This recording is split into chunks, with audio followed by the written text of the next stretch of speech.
Hey, sixth graders, we're going to start doing a process called processing our notes.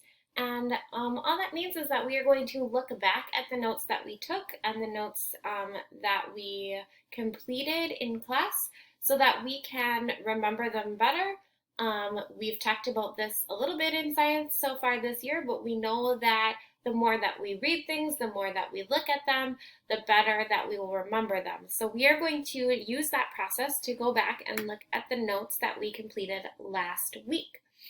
So you have to first go back to your notes from last week in Schoology. So you're going to go back to your lesson 1 assignment. You might have to click on submit so that you can go back and make changes to this. But once you have completed that, you can resubmit it. So you're going to look at your notes. You answered this question: what is mass and volume?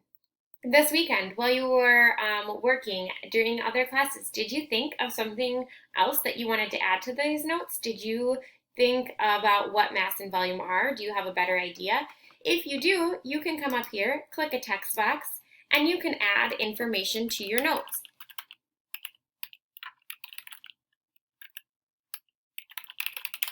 And we are going to add information to our notes in another color. So you can pick any color you want. I happen to like purple, and I like to make it bright and big so that I remember that I added this information. So I added this information at another time. I might add this information here. I might remember that we have some main ideas and so some vocabulary words. So I'm going to come over here and I'm going to circle my vocabulary words. I'm just going to drag that circle down. Matter was a vocabulary word. Okay, I might think that however matter is not, or not everything is matter is an important thing for me to remember. So I'm going to drag that over and I'm going to highlight that. On the next page, I'm going to continue to do the same thing. I might want to add some more information. I learned more about density this weekend while I was baking in my kitchen. So I'm going to add that information here. I'm going to make some highlighted things over here. I'm going to circle some more of my vocabulary words.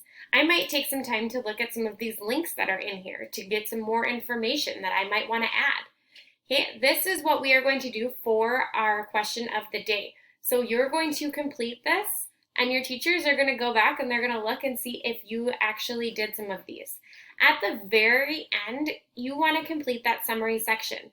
The summary section is where you are going to answer the essential question. So what properties define matter? That is what you want to put in your summary. You are going to answer this question here: what properties define matter, in your summary.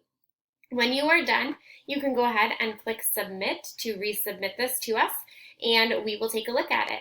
All right, happy learning. Bye.